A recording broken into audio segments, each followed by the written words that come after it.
عام طور پر دیکھا گیا ہے کہ ڈیری فارم کی آمدن کا بیشتر حصہ جانوروں کی خوراک پر خرچ ہوتا ہے، لیکن پھر بھی ہمارے کسان بھائی جانوروں کی بہتر پیداوار حاصل کرنے میں ناکام ہو رہے ہیں۔ کہیں خوراک دینے کے طریقہ کار میں کوئی کمی تو نہیں؟ بالکل روبی، آپ ٹھیک کہہ رہی ہیں، یہ بڑا اہم مسئلہ ہے اس وقت، اور آج اسی سلسلے میں ہم نے گفتگو کے لیے دعوت دی ہے جناب مخدوم عبدالجبار صاحب کو۔ مخدوم عبدالجبار ویٹرنری یونیورسٹی میں شعبہ نیوٹریشن کے چیئرمین ہیں۔ آج ہم سیکھیں گے کہ جانوروں سے بہتر پیداوار حاصل کرنے کے لیے ان کو کیسی خوراک دی جائے اور کس طریقے سے ہم اپنے فارم کو منافع بخش بنا سکتے ہیں۔ بالکل ٹھیک ناصر، تو ڈاکٹر صاحب سب سے پہلا سوال یہ ہے کہ روایتی طور پر جانوروں کو کیا خوراک دی جاتی ہے اور کیا یہ جدید تقاضوں کو پورا کرتی ہے؟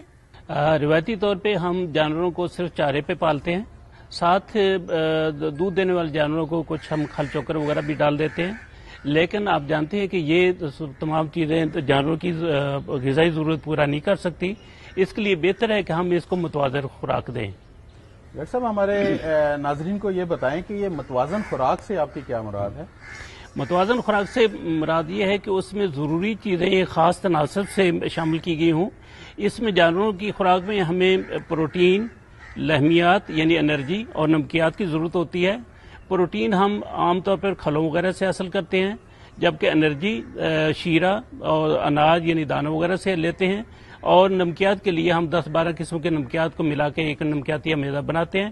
ان خاص سبھی چیزوں کو ایک خاص نسبت سے ملا کے ہم جانور کو ڈالتے ہیں۔ اچھا ڈاکٹر صاحب، دودھ دینے والے جانوروں کو کیا خوراک دینی چاہیے؟ دودھ دینے والے جانوروں کو ایسے ہے کہ ہم اس کو چارہ اور راشن یا کنسنٹریٹ راشن دونوں دیتے ہیں۔ چارہ جسم کا عموماً 10% ہوتا ہے، یعنی فرض کرو کہ اگر 400 کلو کا جانور ہے تو اس کو 40 کلو چارہ دینے کی ضرورت ہے۔ ساتھ ہی جتنا وہ دودھ دے رہا ہے اس سے آدھا ونڈا یہ کنسنٹریٹ راشن کو دینا چاہیے۔ ڈاکٹر صاحب، بڑی اچھی بات کی آپ نے۔ متوازن خوراک فارمر کو چاہیے کہ وہ ڈالے، صرف چارے پہ نہ رہے، یہ بڑا اچھا آپ نے ہمیں مفید بات بتائی ہے۔ لیکن یہ بتائیے کہ جانوروں کی صحت اور پیداوار میں یہ متوازن خوراک کا رول کیا ہے؟ ایکچولی اس کو واضح کرنے کے لیے میں ایک مثال دوں گا کہ آج سے 30-35 سال پہلے جب کیمیائی کھادوں کا استعمال عام نہیں تھا تو اس وقت ہماری فی ایکڑ پیداوار گندم کی 14-15 من فی ایکڑ تھی، لیکن آج کل ہم 40 سے 50 من فی ایکڑ لے رہے ہیں۔ اس کی زیادہ وجہ یہ ہے کہ ہم گندم کے پودے کو اس کی ضروریات کے مطابق سارے اجزاء مہیا کر رہے ہیں۔ یہی بات جانوروں پہ بھی صادق آتی ہے۔ جانوروں کو ہم اس کی ضرورت مطابق نہیں دے رہے، اس لیے وہ اپنی پوری پروڈکشن نہیں دے رہے۔ اگر اس کو ان کی ضروریات کے مطابق متوازن خوراک مہیا کریں تو اس سے ان کی پیداوار بڑھائی جا سکتی ہے۔ ڈاکٹر صاحب، کیا کسان بھائی متوازن غذا خود بھی تیار کر سکتے ہیں؟ ہاں، یہ کافی حد تک ممکن ہے۔ آج کل بہت ساری اس کے اجزاء جو ہیں بڑے شہروں سے دستیاب ہیں، اگر وہ وہاں سے چیزیں یہ لے لیں، کھلیں وغیرہ، شیرہ اور دوسری چیزیں، تو گھریلو لیول پہ وہ آسانی سے تیار کر سکتے ہیں۔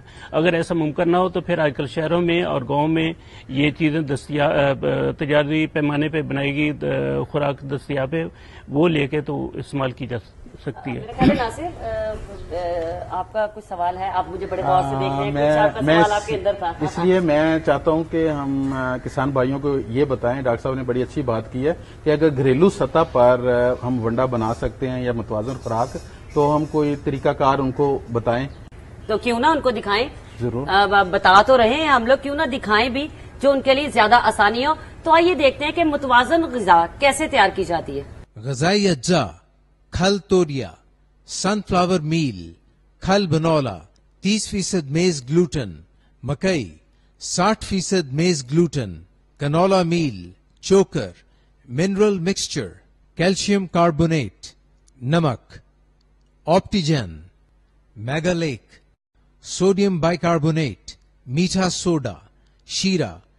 ان تمام اجزاء کو ایک خاص تناسب سے ملا کر مشینوں کے ذریعے اس طرح مکس کیا جاتا ہے کہ تمام اجزاء یکجان آمیزی کی صورت اختیار کر لیتے ہیں۔ پھر اس مکسچر کو بوریوں میں بھرا جاتا ہے۔ وزن کرنے کے بعد اس کو سلائی کر دیا جاتا ہے۔ ہم اس تیار کردہ خوراک کو جانوروں کو فوری طور پر بھی کھلا سکتے ہیں یا